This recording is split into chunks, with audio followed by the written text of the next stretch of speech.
देखिए दोस्त, हम आज आपको जो है गंगा नदी के निर्माण के बारे में बताएंगे। देखिए, और आपको सबसे पहले जो है, देखिए गंगा नदी का निर्माण जो स्टार्टिंग होता है वो आपका हो जाता है उत्तराखंड से। और सबसे पहले मैं आपको बताना चाहूँगा कि देखिए यहाँ पे पड़ता है उत्तराखंड में। ये मान लीजिए कि ये मैप जो है ना सारा मेरा, ये उत्तराखंड का है। तो देखिए हम क्या करते हैं, ये बद्रीनाथ है। ये क्या है? बद्रीनाथ। ये बद्रीनाथ है, और बद्रीनाथ के नीचे जो एक संतोपत पहाड़ी है, या हिमानी कहिए, संतोपत पहाड़ी या हिमानी, जो कहिए आप इसको, पहाड़ी कहिए चाहे हिमानी कहिए, जो भी बोलना है बोल लीजिए, एक पहाड़ी है। देखिए यहाँ से जो है आपका एक निकलता है विष्णु गंगा, और यहाँ से जो आपका निकलता है धौली गंगा। देखिए यहाँ पे होता है धौली गंगा, यहाँ पे धौली गंगा है, ठीक है। यहाँ पे विष्णु गंगा है, यहाँ पे क्या है? विष्णु गंगा है। ये विष्णु गंगा धौली गंगा दोनों आपस में यहाँ करके सोचिए मिल गया। तो मिलने के बाद जो है ये आगे की ओर बढ़ता है। जब आगे की ओर बढ़ता है तो इसका नाम अलकनंदा हो जाता है। तो अब आपके दिमाग में ये आएगा कि दो नदियां मिला, इसका नाम अलकनंदा क्यों हो जाता है। देखिए, जब दो नदी का बहाव, जो जलधाराएं होती है, जो गहराई होता है पानी बहाव का, यदि दोनों का अगर सेम होता है और दोनों आपस में मिलते हैं, जब आगे की ओर बढ़ते हैं तो उसका नाम दूसरा रखना पड़ता है, ठीक है।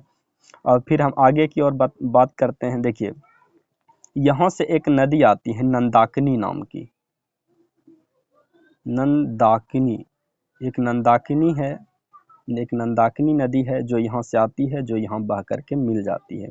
फिर ये अलकनंदा के नाम से ही बहती है। क्यों? क्योंकि अलकनंदा की पानी की गहराई ज़्यादा है, नंदाकिनी की कम है। तो फिर यहाँ से जो एक पिंडार आती है, एक पिंडार नदी आती है, जो यहाँ से बहते बहते यहाँ आके मिल जाती है। फिर ये आगे की ओर अलकनंदा के नाम से ही बहती है। अलकनंदा के कारण हम इसको ए लिख रहे हैं। तब देखिए यहाँ पे, यहाँ से एक और नदियाँ आती है, इसका नाम है मंदाकिनी। यहाँ से एक नदियाँ आती है मंदाकिनी, और मंदाकिनी आती कहाँ से है? केदारनाथ से। केदारनाथ कहाँ से आती है? केदारनाथ से आती है।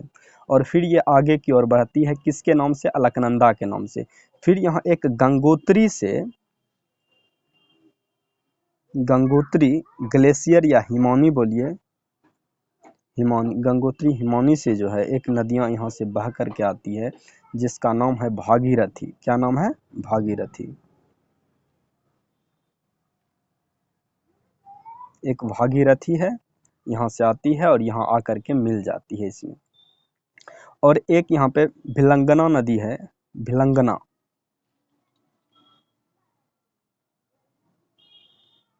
भिलंगाना होता है सर, भिलंगना, भिलंगना नदी है एक। और ये भिलंगना जो है ये किसकी सहायक नदियाँ हो जाती है? इसी में आकर के मिल जाती है, वो भागीरथी में। अब देखिए ध्यान से, फिर से मैं एक बार आपको समझाने की कोशिश करते हैं। देखिए बद्रीनाथ से धौली गंगा और विष्णु गंगा आती है। बद्रीनाथ से धौली गंगा और विष्णु गंगा आती है, और दोनों आपस में मिलती है, तो उसका नाम अलकनंदा दे देते हैं। अलकनंदा जब आगे बढ़ती है, आगे बढ़ती हुई तो एक नंदाकिनी नाम की इधर से, ये इस साइड से नदी आती है और यहाँ पे मिल जाती है, फिर भी अलकनंदा के नाम से बढ़ती है। तो आपसे एक महत्वपूर्ण क्वेश्चन पूछा जाता है, जब दो नदियां मिलता है तो वो मिलन स्थल को क्या कहते हैं? मिलन स्थल का नाम जो है, ये 5 स्थल है। देखिए ये पांचों स्थल का नाम आपको हम 1 सेकंड में याद करा देते हैं। देखिए कैसे। देखिए जब पहले मिलता है ना, तो उसको कहा जाता है विष्णु प्रयाग। ये विष्णु प्रयाग हो जाता है। देखिए यानी कि कहा जाता है कि जब विष्णु भगवान का जन्म हुआ था तो किसके रूप में? नंद के रूप में। इसको नंद प्रयाग बोला जाता है, नंद प्रयाग। ये नंद प्रयाग हो जाता है। देखिए कहने का मतलब है कि जब विष्णु भगवान का जन्म हुआ किसके रूप में? नंद के रूप में। तो नंद के रूप में जब हुआ तो उसको कर्ण में मान लिया जाए कुछ पहनाया गया तो कर्ण प्रयाग हो गया। कर्ण में मान तो उसको कुंडल वगैरह पहनाया गया तो कर्ण प्रयाग हो गया। तो फिर उसके गले में रुद्र डाला गया, रुद्र डाला गया उसके गले में, रुद्र डाला गया तो ये रुद्रप्रयाग, रुद्रप्रयाग हो गया। जब देखिए विष्णु भगवान का जन्म हुआ नंद के रूप में, कर्णप्रयाग यानी कान में कुंडल पहनाया, उसके बाद उसको रुद्र का माला धारण करवाया, तब वो देवता के समान दिखने लगा, तो उससे क्या हो गया, देवप्रयाग, देवप्रयाग। अब ध्यान से देखिए, जब नंदाकिनी अलकनंदा मिलती है, नंदाकिनी जब मिलती है नंदप्रयाग, पिंडार जब मिलती है किससे, अलकनंदा से, तो कर्णप्रयाग। पहले नंदाकिनी उसके बाद पिंडार, यानी पहले क्या होता है, नंद के रूप में आया, कर्णप्रयाग हुआ, कर्ण में कुंडल पहना, फिर रुद्रप्रयाग। मंदाकिनी अलकनंदा जब मिलता है तो उसको रुद्रप्रयाग बोलते हैं, मंदाकिनी और अलकनंदा मिलता है उसको रुद्रप्रयाग कहते हैं। जब आगे की ओर बढ़ते हैं, जब भागीरथी और अलकनंदा मिलता है तो उसको रुद्रप्रयाग कहते हैं।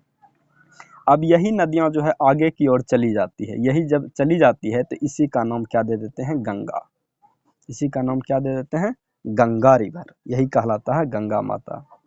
तो शायद मेरे समझ से अब समझाने के लिए कुछ भी नहीं रह गया है। और ये तो बहते हुए फिर यूपी को प्रवेश करती है, फिर बिहार, वेस्ट बंगाल की ओर जाती है। इसकी और भी तरह तरह की नामें आएगी, जब हम पूरा रिवर सिस्टम आपको बताएंगे तो उसमें से हम आपको कोशिश करेंगे अच्छे से समझाने का और इससे बेहतर। लेकिन अब एक छोटा सा बात था, देखिए बद्रीनाथ संतोपत पहाड़ी, बद्रीनाथ संतोपत पहाड़ी, धौली गंगा, विष्णु गंगा दोनों मिलेगी अलकनंदा, और उसको विष्णु प्रयाग बोला जाता है। तो विष्णु जी नंद के रूप में आया, नंद नदी अलकनंदा से मिला, नंदाकिनी अलकनंदा से नंद प्रयाग, और पिंडार और कर्ण से मिला इसको। यहाँ केदारनाथ से आती है मंदाकिनी, तो यहाँ मिलती है रुद्रप्रयाग, और यहाँ पे भागीरथी आती है देवप्रयाग कहलाती है। तो शायद मेरे समझ से बस इतना ही, और फिर आगे जैसे होगा। देखिए देखने में थोड़ा सा भी वीडियो बुरा लगे ना तो कोई बात नहीं, एक कमेंट जरूर कर दीजिएगा एक बार, हाँ यहाँ पे थोड़ा ऐसे लग रहा है या कुछ लिखने में गलती हो गया, तो हम कोशिश करेंगे उन सब चीज़ों पे ध्यान देने का।